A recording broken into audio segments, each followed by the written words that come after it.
నిశ్చితార్థ వేడుకకు హాజరైన ఆ మెడికుల తిరుగు ప్రయాణం విషాదంగా మారింది. నిజమే, వారు ప్రయాణిస్తున్న కారు అదుపు తప్పి రోడ్డుపై పల్టీలు కొడుతూ పక్కనే ఉన్న ఓ ఇంటిలోకి దూసుకెళ్లింది. నెల్లూరు జిల్లా పోతిరెడ్డిపాలెం సమీపంలో ఈ ఒక దుర్ఘటన జరిగింది. ఈ ప్రమాదంలో 6 మృతి చెందగా ఒకరికి తీవ్ర గాయాలు అయ్యాయి.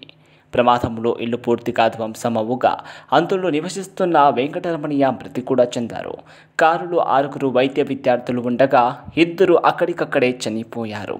మరో 4 నెల్లూరులోని ఆసుపత్రికి తరలించగా చికిత్స పొందుతూ 3 ప్రాణాలు విడిచారు.